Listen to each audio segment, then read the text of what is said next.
So continuing with the general theme of how to grow from your city to your state and even to a little bit bigger is the Nebraska legislature, Laura Ebke. Everybody give it up for her.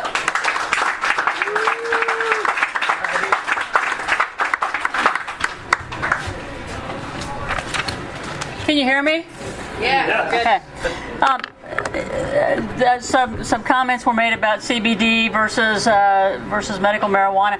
I am a co-sponsor of all. I've been a co-sponsor of all of the medical marijuana bills. I also did carry the infamous bill that was passed, the GW bill this year. My theory behind that, and not everybody agrees, is that something is better than nothing. And that medical marijuana is not on the verge of passing in Nebraska, and so I would rather get something, especially for the kids with Dravet's and others. But I'm not going to make a fight about this one. Okay. Yeah.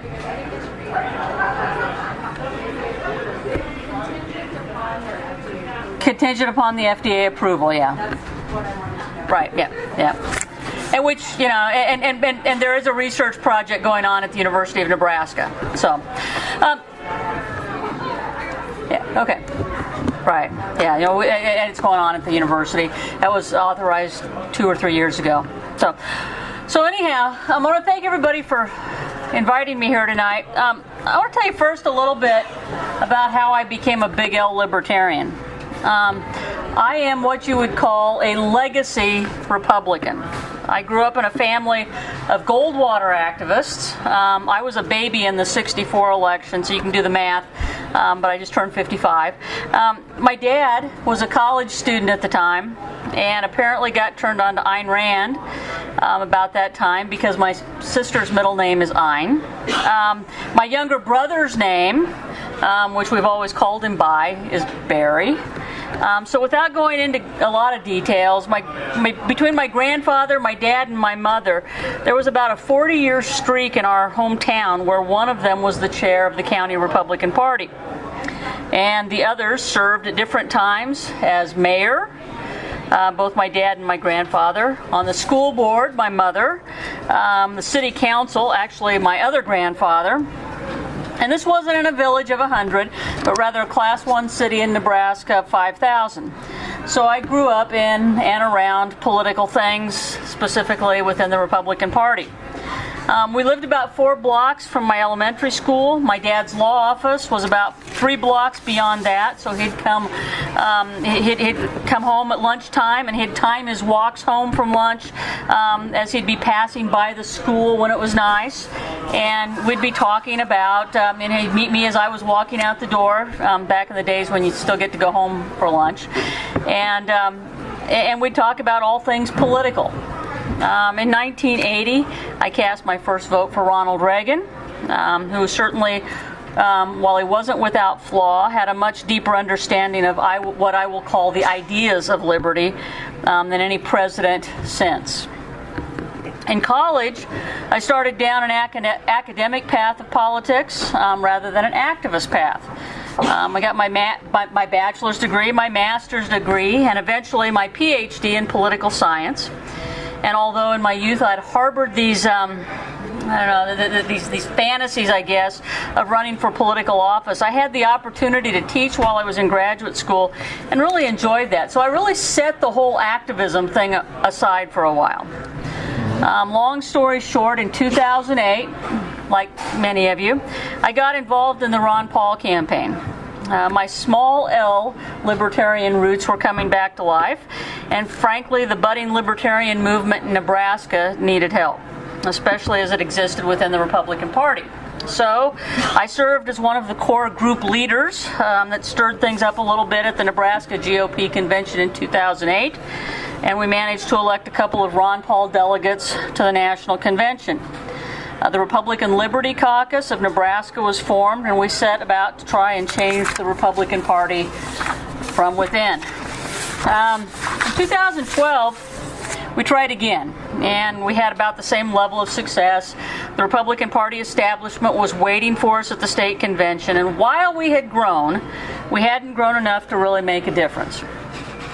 So in the spring of 2013, my dad called me up, and you got to understand, my district is made up of 4 counties in southeastern Nebraska, just south of Lincoln. There's 4 counties plus a little bit of Lancaster County, which is where Lincoln is. But it's a rural district, and I grew up in that district. My dad calls me up, and he reminds me that our current state senator would be term limited in 2014. And he says, "Hey, why don't you think about running?" And I kind of laughed it off for a little while. But obviously, a few months later, I decided to make a go of it. Now, the things you need to understand about the Nebraska legislature. First of all, we only have one house. Just one, okay? It's made up of 49 members called senators. We have term limits, 2 4-year terms, and then you have to sit out for at least 4 years. We are officially nonpartisan. In other words, on the ballot, there is no indication of party affiliation, which is not to say that the parties don't know or don't get involved, because they do if the 2 finalists are from opposing parties. But you also see a fair number of Republican versus Republican or Democrat versus Democrat races. So I won in a race where about 12,000 votes were cast. We represent about 33,000 in our districts. And I won by 167 votes. It was close. I lost the county that I live in. My opponent lives there too. I lost it 60-40. That's the biggest county in the district population-wise. But the good news is I won the 2 southern counties. The second biggest county, which is the one that I grew up in, and the smallest county by about 70-30. I think that in the 4th county, I think 4 votes separated us. So we were pretty close. So we were within about 40 votes of triggering an automatic recount. And for about an hour on election night in 2014, 2 votes separated us. Kept flashing up on the television. You know, I was ahead by 2 votes. He was ahead by 2 votes. So what does a Libertarian Republican do when they've been elected to an officially nonpartisan legislature, and the governor, also elected at the same time, is a more conservative Republican? Well, this is where it kind of got interesting for me. In my first session, I was assigned to the Judiciary Committee, the Business and Labor Committee, and the Urban Affairs Committee. Now, most of the trouble I got myself into came out of the Judiciary Committee. First up was the death penalty repeal. Nebraska has had a death penalty on the books forever. In the late 90s, they had switched from the electric chair to lethal injection by statute, and they haven't had an execution since. The state hasn't been able to procure the drugs needed, and it's just been a big problem. Now, when I was running, I really didn't think that the legislature was ever going to actually be faced with the death penalty. I just hadn't thought about it. I thought, well, they haven't put anybody to death for a long time, and why would they bring that up? I mean, I didn't think it was going to be an issue. There'd been no real effort to make the death penalty happen in almost 20 years. When I was asked one time on a questionnaire from the Nebraska Catholic Conference what my views on the death penalty were, I said that I thought that it was a bad policy for the state to kill people who were already incarcerated and no longer a danger to society. That was it. That's all I said about it ahead of time. Nobody else asked. I went knocking on doors, thousands of doors, and nobody asked me once what I thought about the death penalty. And then the repeal of the death penalty was introduced, and it came to the Judiciary Committee. Now, the senator who introduced it really didn't think it was going to go anywhere, because he's been around for 40 years. He sat out for 4 years right after term limits were introduced, and then he came back. So he really didn't think it was going to go anywhere. But there was a group of us, more conservative types, or people who were viewed as more conservative, if you will, who joined forces with the more progressive types. And we ended up not only moving the bill out of committee, but also enacting it into law, essentially getting rid of the death penalty. And then we overrode the governor's veto of our repeal. Thanks. And that, I guess, was the beginning of my move to the Libertarian Party. The governor, whose father founded TD Ameritrade, and who is himself a co-owner of the Chicago Cubs, decided to toss some money into a referendum on the death penalty. They collected signatures and put repealing the repeal on the ballot in 2016. And the mass of voters being what they are, they reinstated the death penalty by about a 65 to 35 margin. So we went back to where we were when I entered the legislature in 2015. And we haven't put anybody to death. Okay, so I also got into some trouble with the governor when I voted in 2015 to allow driver's licenses for those who had the DACA status. Now, at the time, I think Nebraska may have been one of only one or two states that still hadn't, that was still denying driver's licenses to those kids who had DACA status. And in 2016, and we overrode a veto on that one too. And in 2016, we allowed the same DACA kids to be eligible for occupational licensure in the state, something that we were denying them. And I co-sponsored a bill for medical marijuana and a bill to get rid of civil forfeiture, the latter of which was quietly opposed by some in the administration, but ultimately passed and signed into law. And in the spring of 2016, the Libertarian Party of Nebraska, from whom I bring you greetings, invited me to come and speak to their state convention. Now, I'd run into a lot of these folks during the two Paul campaigns, and we ran in a lot of the same political circles, so I figured, hey, why not? At least somebody likes me. I wasn't feeling very well liked by the Republican Party at the time. And I spoke, and there was no pressure, but Ben Backus, who is now, by the way, a city councilman in Gering, just sort of quietly said to me as we were standing in line for lunch, you know, if you ever feel unwelcome in the GOP, we'd be happy to have you. Okay, you know, I wasn't really thinking about it at that time, but I said okay. Now, recognize as you will, that this was also about the same time that the Johnson campaign seemed to be wrapping up the LP nomination. And while I fully recognize the weaknesses of the Johnson campaign and the human failings of the candidate, I'd also run into Governor Johnson a number of times during my Republican Liberty Caucus days. He'd even come to Nebraska and spoken at a fundraiser for us in 2011 before he switched parties. And I really like the guy. No matter what else, he's a really likable guy. Okay? This is also at the same time that the Trump train seemed to be unstoppable in the GOP. And there was absolutely nothing philosophically that I could find to like about the idea of him being my party's nominee. So I went to the Nebraska GOP convention in early May, and I played nice. I stood and I clapped at the right times, and then our governor got up. In a convention where, to my way of thinking, a convention is supposed to be especially in an election year, a convention is supposed to be one of those places that brings people together after a hard-fought nomination process. People are supposed to come together and, you know, hey, let's go out and win one for the team, right? Well, the governor got up and he called out assorted state senators, myself included, by name. He said that we weren't adequately platform Republicans. Okay? Now, this is a message for us as libertarians now. Let's be careful about how hard we're going to get about requiring somebody agree with every single element of the platform. Because if you do that, people will walk away. People will say, you know what, if I'm not welcome there because I don't agree with, section 2.1.2 of the platform, then what's the point of staying? Okay? People are going to differ. Okay? So anyhow, the Republican Party, from my standpoint, was no longer a big tent party where those with libertarian leanings were part of the family. And so it was just a matter of time till I made the formal switch. I wanted to send letters to my supporters first to let them know what I was doing, the people who had not only campaigned for me but sent me money and things like that during the last campaign. And I really wanted to try to control the messaging to my constituents as much as possible. So while the Libertarian Party was having its national convention last year, I stuck letters in the mail, made the party registration switch online, which we can do in Nebraska, and then messaged the LP guys while they were down on the floor of the convention. And I said, okay, I'm in, I just switched parties. Okay? I said, but don't tell anybody my name yet, okay? And they didn't.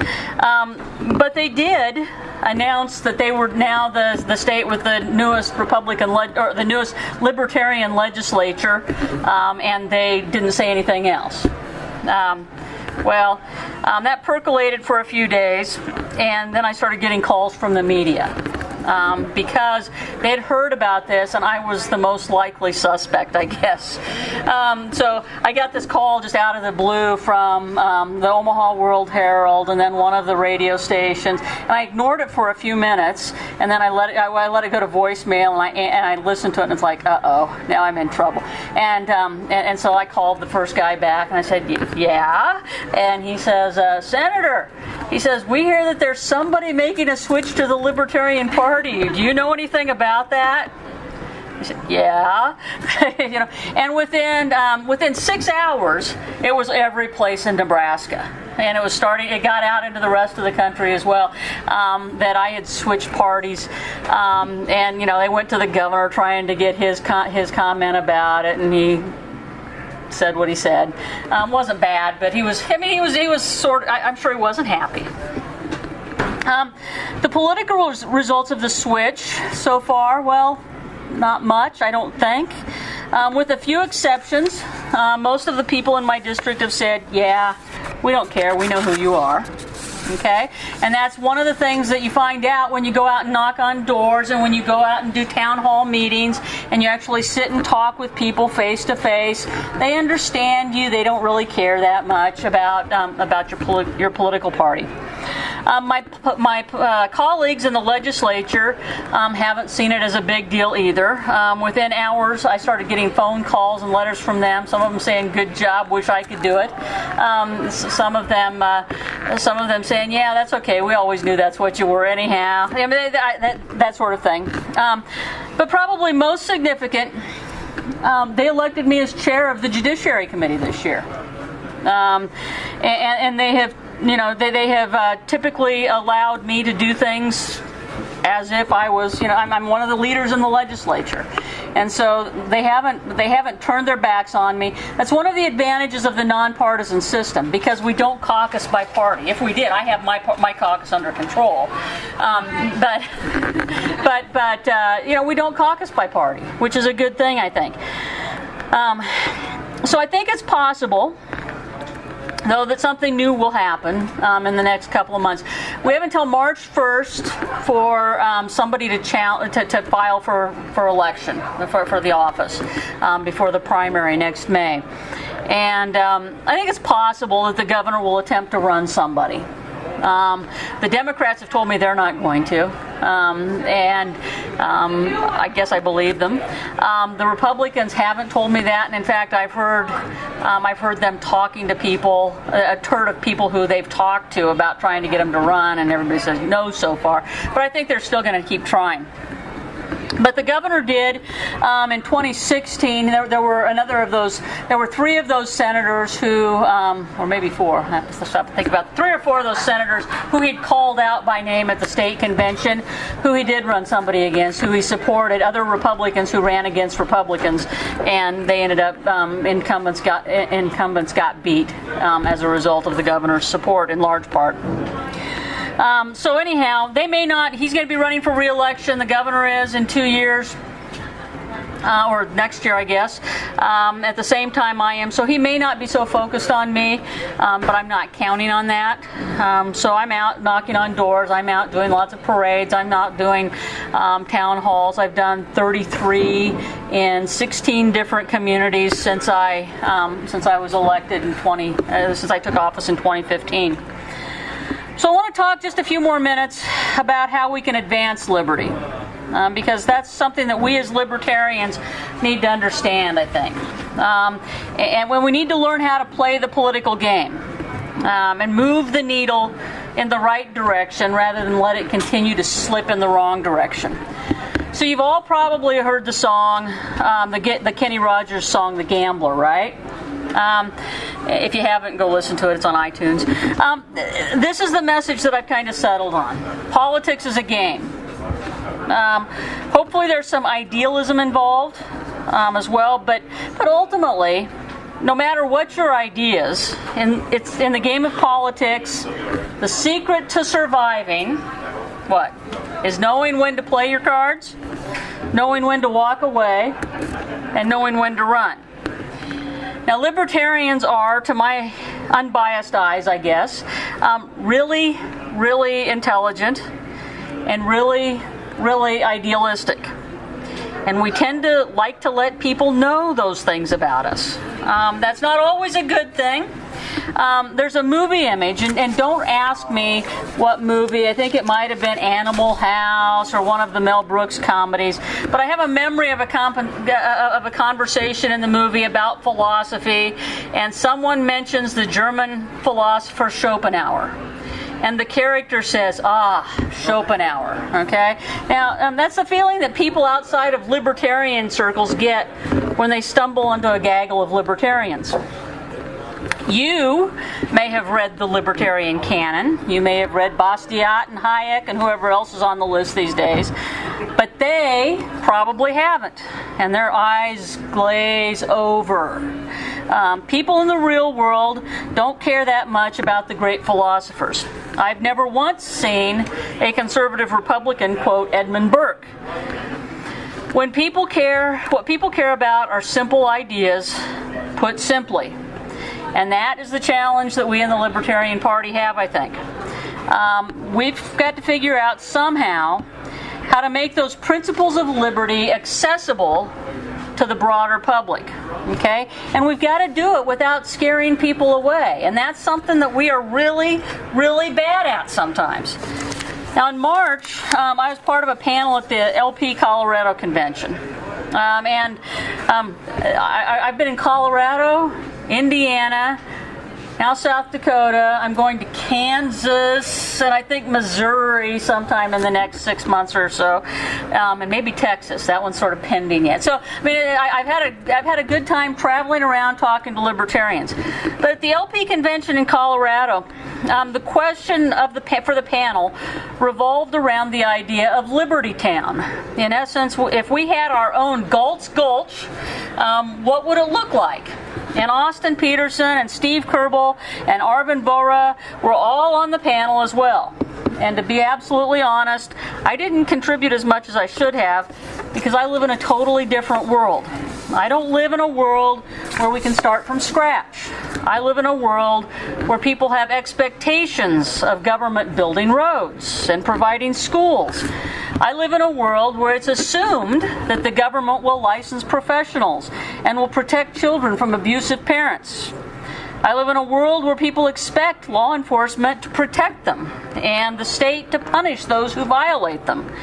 I live in a world not of a couple of hundred of my best friends and ideological soulmates getting together to create our own society, but in a diverse society where political philosophy spans the spectrum from near anarchist to near pure collectivist. So how do we move in the direction of liberty? And I tell the guys in the Libertarian, and gals, but mostly guys because they're on the State Central Committee, in the Libertarian Party of Nebraska, that we need to think incrementally. That's not a positive thing to say amongst libertarians, I get that, okay? But we need to think incrementally. That we have to do for libertarian ideas what progressives and statists of all versions have done for their version of the world, arguably since the beginning. We are on a number line that stretches into infinity in both directions, okay? Think of pure liberty at one end of the line and pure statism at the other end of the line, and you can pick where we're starting in from today. I don't care, right here, okay? Closer to statism, a lot closer to statism than pure liberty. Okay? It doesn't really matter where you say you're starting from. What matters is the direction that you're pointed. Are you pointed towards more liberty? Are you pointed towards more statism? Don't expect it to happen overnight. Don't expect a libertarian savior, whether Gary Johnson or Austin Peterson or Ron Paul or whoever your favorite libertarian hero is. And I always used to tell the Ron Paul supporting friends that I have that even if Ron Paul had somehow gotten elected, and even if he had been reelected, at the end of 8 years, we still wouldn't have been close to reaching libertarian nirvana. But we might have moved a few steps in the right direction, and that's what we should be trying to do. Now again, the number line. Your starting point today is 0, wherever that is. Okay, whether it's towards more statism or more libertarianism. Every political decision we make should revolve around this. Will it move the liberty movement in the right direction so that we can say we moved a step toward liberty, or will it move the liberty movement backwards? Sometimes we'll guess wrong. I promise we will guess wrong sometimes. But I would argue that our goal in every decision, every public comment, every legislation supported or opposed, every candidate we run should be at the very least, do no harm to liberty. And optimally, we should be working towards moving by even the smallest of margins in the right direction. I'll be happy to take some questions here in a few minutes, but I have just a couple more things I want to say, and I know you're getting bored probably. But I want to give you a few examples from the Nebraska legislature. During this last session, there was a week when we had 3 big bills that had to do with economics. The first bill was a tax reform bill. It would have provided for some marginal property tax relief. Our property taxes are crazy. I don't know what it's like here, but our property taxes are crazy. And would have reduced, beginning in a couple of years, the income tax rates for all taxpayers. Now, the usual suspects got upset. Tax cuts for the wealthy! And sent out graphics that showed, that someone making $500,000 would get more money back than someone making $50,000. Never mind that those who are making $500,000 are already paying a lot more, and that if you cut the taxes of everyone in our relatively flat income tax structure by 1%, yes, those who pay more will get more back. Math is funny that way. At the end of the day, I had sent my staff home and was just getting the last of my things together, and my office phone rang. Now, that was my first mistake. I picked up the phone. A constituent wanted to argue with me about tax cuts and thought that the rich ought to pay a higher percentage.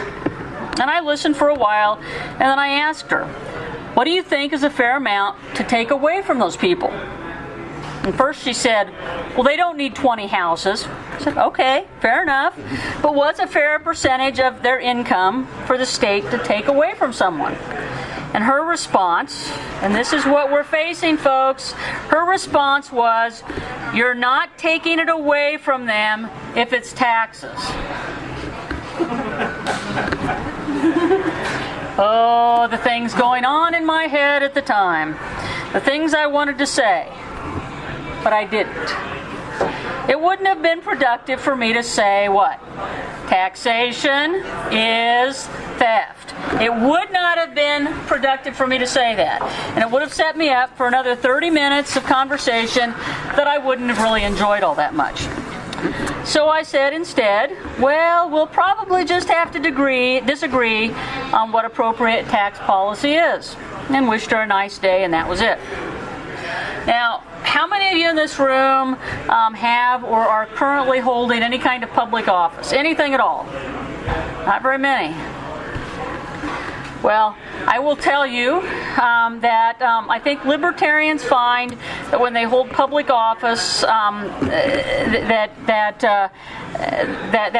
if you hold public office, that that means that we don't have anarchy, right? If you hold public office, that means we're not in a state of anarchy. And a lot of questions we're faced with aren't really clear liberty versus not liberty. Constituents expect certain things. We can't just say no all the time, because if we do, we'll not get reelected. And yes, I know that Ron Paul was Dr. No, but he also had the reputation for doing really great constituent service, and he picked his battles. He didn't say no to everything. Rather than saying no, we have to keep our eyes on the goal. Okay? Lots more liberty. That's what we want. And we have to make rational judgments about which battles are worth the fight. Those decisions will differ from race to race, from issue to issue, and even across geographic boundaries. You've got to know when to play your cards and when to fold. The goal should always be to walk away from any political game, whether it's an issue game or an election, with a little more than you walked into it with, right? You guys have gambling here? And they have it in Iowa. We don't have it in Nebraska. We don't have casinos or anything in Nebraska. And it's constitutionally, we don't have gambling. So as I understand it, that's the way, you're supposed to walk away with more than you walked in with, right? Or at least not lose. So it doesn't sound, that doesn't sound a whole lot like, we're all in on liberty, right? But if you look at politics as only one hand, and always see political decisions as all or nothing, and I know libertarians seem to think of things as all or nothing sometimes, then more often than not, you're going to get nothing. And if you get nothing, you're not furthering the cause. You only advance liberty if you can get a little more liberty, even if it's only a little bit. Okay? Politics is a long game. It's not one hand. In fact, played right, it's much more like a multi-dimensional chess game. The old Star Trek stuff where they're playing with multi-dimensional chess. It's far more like that than it is about cards. We need to be able to look ahead and see what the results of our actions will do for our end goal. Will demanding all or nothing win people over to our side? No. It won't. I don't think it will. Will saying taxation is theft ingratiate us to those government trusters on both the left and the right? I don't think so. Will saying that we don't need government to build the roads really help our cause when the paradigm says that government must be the planners of infrastructure? No. So if you really want to make more liberty, I'm going to challenge you to do a few things. First of all, spend less time on Facebook. Okay? Stop expecting perfection in other libertarians. Look at the end game. More liberty for our kids and grandkids than we have. Now, I was one of those crazy people who actually loved the Johnson Weld team. Not because they were perfect libertarians. Indeed, I'm not really even sure what that is.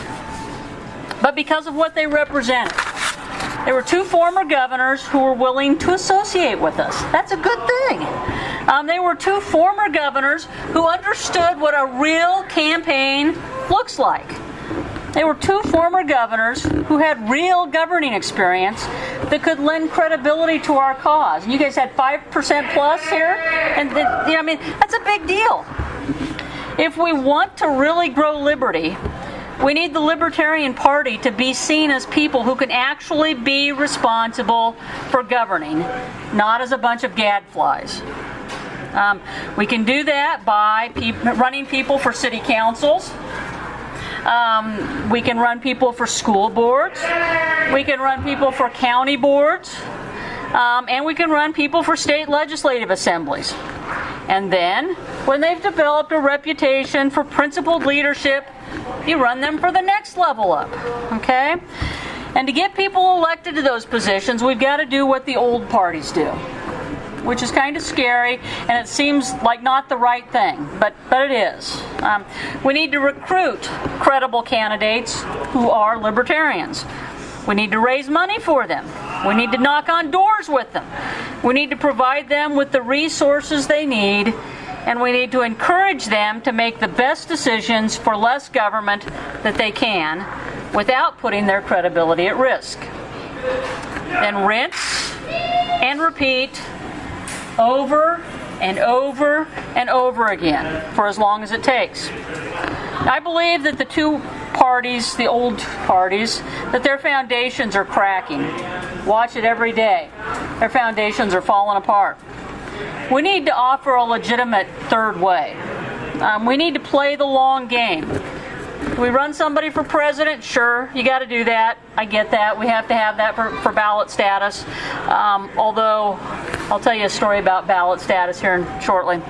But until we have proven that we can elect libertarians to state legislatures and governorships and to Congress, don't expect miracles. We can build our foundations as parties used to, from the ground up. Build your local parties, register voters, elect local officials, help bulk up your state party, register more voters, elect some state officials. Politics is the long game. The long game isn't necessarily complicated, but it does require one to keep your eyes on the prize. while taking actions that will move you in the right direction. When you can look at liberty as a long game, that's when you know that you're really ready to make more liberty, because that means that you're willing to accept the good and the bad that comes with politics with good humor. That you recognize that every action isn't going to be a big move. Some of them are going to be small moves. Take joy in the baby steps for liberty. Be willing to take a few more baby steps for liberty. Understand that not every move is going to be the winning move, and that sometimes you've got to move in the wrong direction in order to position yourself for a big move in the right direction. One other thing. Do you guys have a state treasurer? Yeah, Daryl. I have 2 copies of LB 34 that Nebraska passed this past year, which gives Nebraska Libertarians permanent ballot status. So we no longer have to run anybody for governor or any statewide office. I have 2 copies of those. I would be happy if you want to put them up for whatever, I'd be happy to sell them for the benefit of your party. So, with that, I want to thank you all for inviting me. I do appreciate the invitation, and if you got any questions, I'd be happy to try to answer them. Otherwise, have a great night.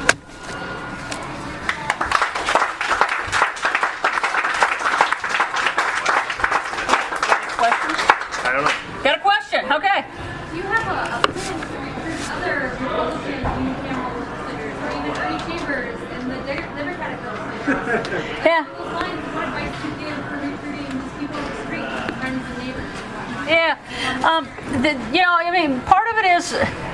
Part of the problem with recruiting, okay, there are a couple of people who would be great recruits in the Nebraska legislature who are like this close. I'm not sure that they'd be welcome in the larger Libertarian Party because they're not perfect, okay? And so there's a fine line there. Part of it is getting people to start recognizing that, we're not all going to be perfect Libertarians.